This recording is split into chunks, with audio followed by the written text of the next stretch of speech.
Today's our first official day in Rome, and we're kind of just roaming. We didn't really have a plan for today, just wanted to kind of take it easy. We just had breakfast at this cute little authentic Italian place and just had like croissants and cappuccinos and things like that. And now we're gonna walk over to the Pantheon and see what we can find and just kind of, go into things and places and roam around. So see what we can do. On the way over to the Pantheon, we came across Chiesa di Sant Ignazio de Loyola, which is a church built in 1626 and is the resting place of several saints of the Society of Jesus. The church is very well known for an illusion painting where there is a mark on the floor and you stand and admire the perspective, which is a simulation of a second temple.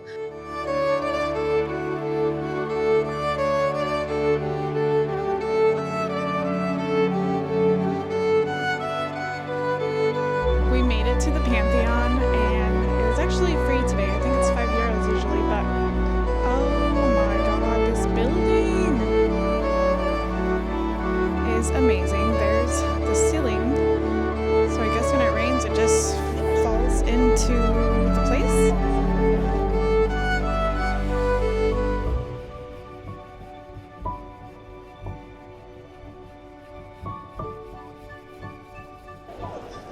This is literally the most amazing thing ever. I feel like everywhere that I've seen here is just breathtaking. I am literally in shock the whole time.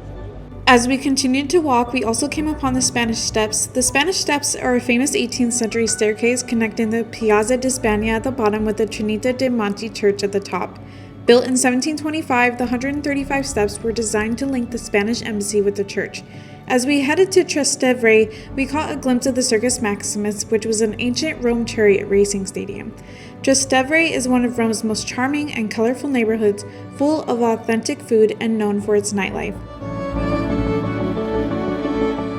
Things have kind of calmed down now. We're walking around and we are gonna find our second gelato of the day.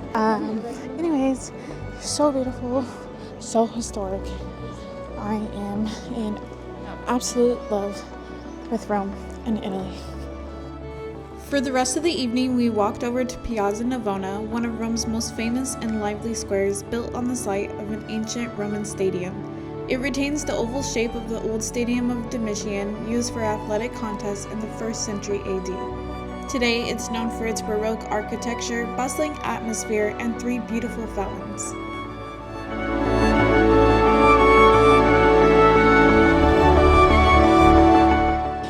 Buongiorno. Today is day 2 of Rome. We are here on April 26th, which happens to be Pope St. Francis's funeral. It's about 9:30 a.m. Pope Francis's funeral is starting in just a little bit, and the crowds are starting to gather. We just entered into the Roman Forum, which is right down the street from the Colosseum. So we might be able to stick around and actually see the Pope come by if we're in here. We have Colosseum tickets at 1:30, which may be when the Pope is actually coming through the streets. So we will see how it goes. But right now, it is a beautiful day and excited to see some history. Standing in the Roman Forum felt like I stepped into another world. Everywhere I looked, there was old ruins and broken columns and just bits of buildings that were once part of something huge. It's kind of crazy to think how old everything is and that people like Julius Caesar actually walked here. Even though a lot of it is crumbling, you can still feel how important and powerful this place used to be. I definitely cried my entire way through it. Everywhere you look, there was a piece of history that you've learned about throughout your life, and it was just amazing to be standing there and seeing it with my own eyes. It was also incredibly beautiful, and we were blessed with such amazing weather while we were there.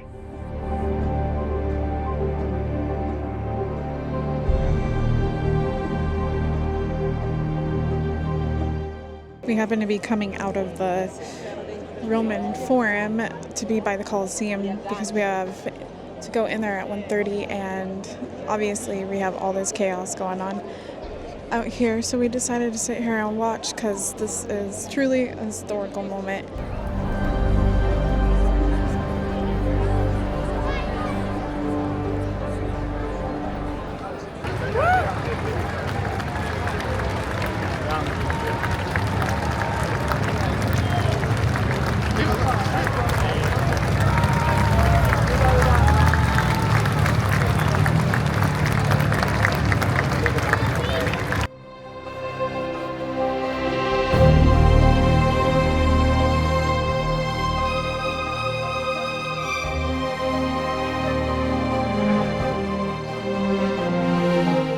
We just arrived into the Colosseum. We're getting ready to walk out into the Colosseum area. We just got the normal entrance ticket because we really didn't order our tickets early enough, so we don't have like the underground or the attic. Learning about the Colosseum and then actually standing in front of it is so surreal. You can feel the history in the stones. This place was built almost 2,000 years ago, and it's still here, weathered but standing strong. Walking through the entrance, I tried to imagine what it must have been like back then because I'm sure it was crazy. The crowds pouring in, the noise, the excitement, maybe even fear. Down below is the Hypogeum, where animals and gladiators waited. It's eerie thinking about what went on here, both the spectacle and the violence. But there's beauty too. From up here you can see how much this place meant to the people of Rome, how it was more than just the entertainment, it was part of their identity. I thought I was just coming to see some ruins, but it really hit me. This place tells a story of power, ingenuity, and of what people once believed was worth watching.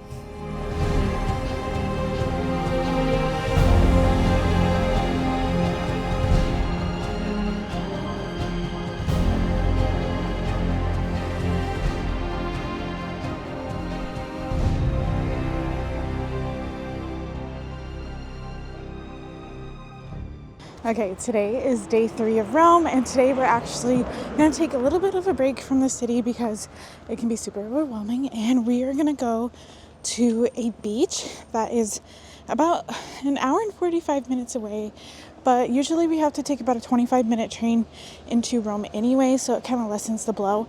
But we just wanted to go check out an Italian beach and kind of see what they're like. Even though it's not super warm, it's about 65 right now, and the beach probably is a little bit colder, but let's go.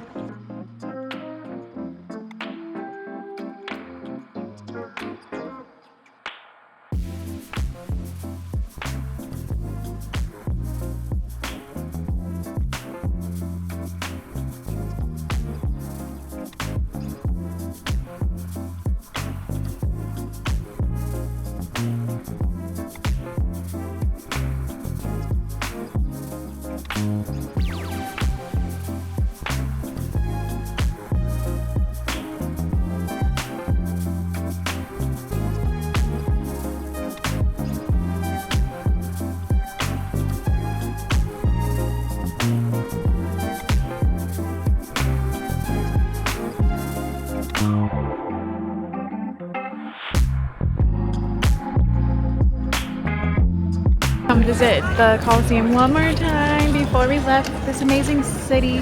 I love Rome. While we were in Rome, we stayed at the Hilton near Loyola, and honestly, I think it was a great choice for our trip. We're Diamond members with Hilton, and since we do travel a lot, we were able to book our stay completely with points.